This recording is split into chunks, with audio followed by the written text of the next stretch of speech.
Ngayon, kung ikaw ay may sakit, kung ikaw ay may kapansanan, kung ikaw ay tulubi, pinaparamdaman ng Diyos. Yun po ang panahon nila. Pagkaraan mo pera, pinagpala.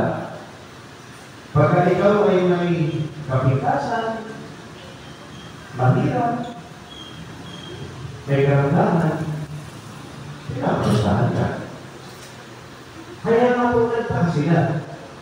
Yung mayaman, dapat sa impyerno. Yung pulubi, yung may sakit, dapat sa langit, sa piling ni Abraham. Hindi mo nila maintindihan. Kasi hindi ka na kanilang pananaw. Kaya itiniliwanag ng ating Panginoon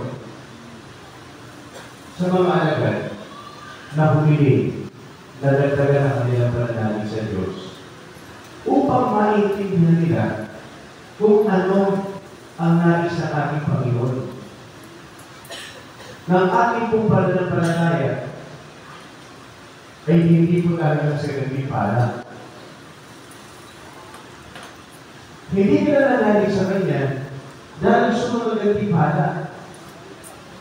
Kaya ka na nanalig sa Kanya dahil mamahal ka sa Kanya. Dahil sumusunod ka sa Kanya. Kaya sa dulo ng ating Ebanghelyo, ang sabi po, ganito, kung meron ng alipin, itatrabaho sa bukid, pag umipan niya galing bukid, sasabihin mo, halika dito, pagkitimpla kita ng kape, mamahinga ko muna. Hindi po eh. Sayang naman sasabihin, magbihis ka. Pagkatapos, pagkahain ko ko. Habang kumakain ako, magtitog ka sa akin. Pagkakain ko sa araw kumain. At sabi, ang alipin ba ay pinasasalamatan? Dahil ginawa niya kanyang kukulit? Ganun din kayo. Pagkatapos yung magawa ang lahat, sabihin niyo, ako'y alipin walang magluhan. Tumutupad lang ako sa aking kukulit. Ipinapakita ng ating pagdirigo ngayon, hindi tayo sa gantimpala. Kaya ka nagdarasal, kaya ka nagsisimba, kaya ka sumasampalataya, hindi tayo sa gantimpala.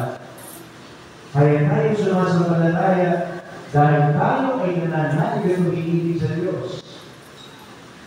Tingnan ko yung ating unang pagbasa. Galing sa aklat ni Propeta Habakuk. Si Propeta Habakuk mismo ang nagsabi sa Diyos, hanggang kailan niyo po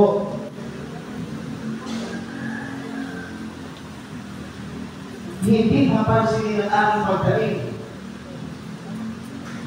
Hirap na siya. Aming kakitagulo. Problema. Ang sabi ng Diyos kay Propeta Habakuk, isulat mo ang pakitain. Hindi pa nangyayari, pero mangyayari. Darating ang wakas. At pagdating ng wakas, yung hambog, mabibigo sa kanyang makalaluan. At yung matuwid ay mabubuhay. Ipinapakita po ng ating unang pagbasa, oo, bilang propeta, ang dami-dami ng hinarap ng mga problema, ng mga pagsubok. Pero sabi ng Diyos, tandaan mo, ang lahat ng yan, pansamantala, parang ng wakas, makikita niyo kung sino ang tunay na nagtagumpay.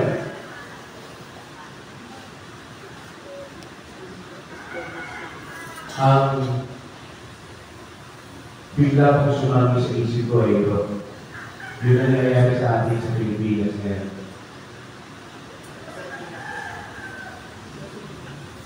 Ang dulo-dulo ko sa gobyerno, dumidul pa sa Cebu, sumabog pa yung ka-Alvarado.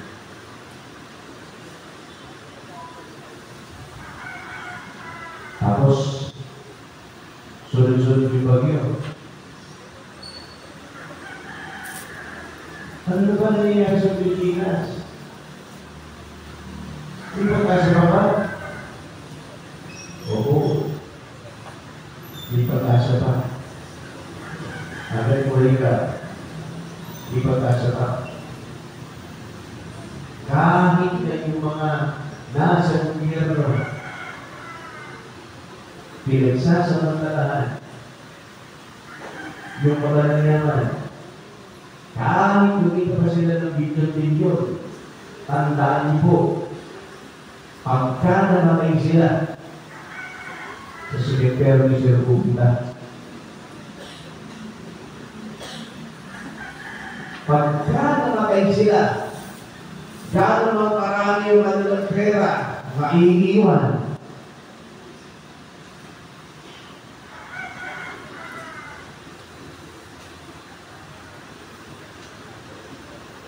Ano mapapala mo?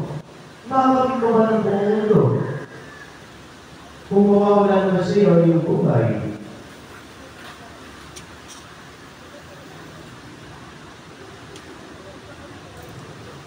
hanggat tayo ay luminga, huwag kang mawawala ng pag-asa. Dahil tandaan niyo po, may plano ang Diyos. Oo, sa ngayon hindi mo maintindihan. Bakit gano'n? May gulat pa ba? Ginagawa ko lang lahat eh. Ibig na, akala mo pagka ginagawa mo yung lahat, hindi ka talagang tipala. Eh, hindi ka po doon ng pananampalataya. Dahil ang pananampalataya ay pananalig ko sa Diyos, ano man ang pinagdadaanan mo sa buhay. Mabigay ka na pagsubok, matindi bang karamdaman, o kahit ito man ay napakasalitang biyaya, hindi nawawala yung iyong pagtitiwala at pananalig sa Diyos. Yun ang pananampalataya. Para po mas makaunawaan ninyo. Meron po, nakikwento mga po, matagal na po eh. Yung ano po kami isang yung pari, na minsan, bata ko po kung pari nun. Mga pinataon pa lang kung wala ang pari nun. Hindi po ganyan kapatid. Gumawa ng for exams, engineering. Sabi ko niya, kapag isa niya kapatid ko. Babae ko yung kapatid niya. Sana makapasa sa board exam. Gumawa pa ng board exam yung kapatid. Gumawa sa resulta.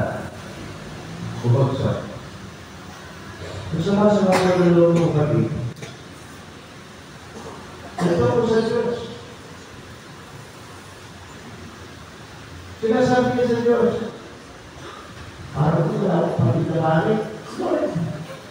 Kapalik ko parang tapos ako kumulay ka, tugsa ako.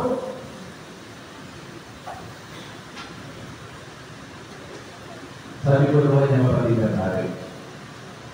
Hindi. Bakit hindi nga? Nasa natiwala mo sa Diyos.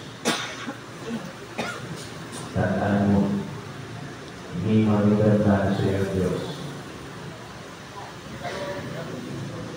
Sumunod na taon, tumubo din ang exam yung pagtitiwala. Nagparasal po ulit. Pagkatapos ng exam, lumabas yung resulta. Nandito ko, number 2. Number 2.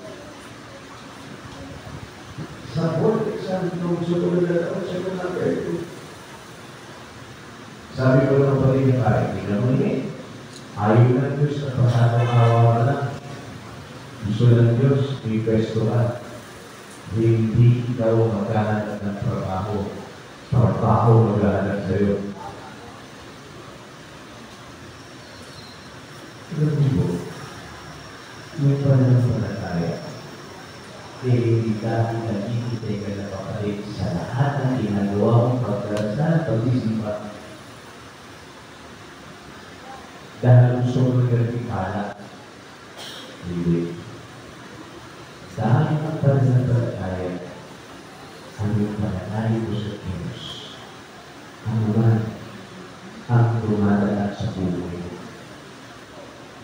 Pananalig na talagang kahit napakabigat, kahit napakasalimuot, hindi ka paliwawanan ng pag-asa. Alam mo, nandun ang Diyos. Kaya sana sa ating pananampalataya ngayon, masabi pa rin natin sa Diyos, Lord, dagdagan mo yung aming pananalig sa Diyos. Nung sa ngayon, magkaroon tayo ng tunay na pananampalataya. Hindi dahil sa nagtimpala, kundi dahil sa pag-ibig na wagas at tapat natin.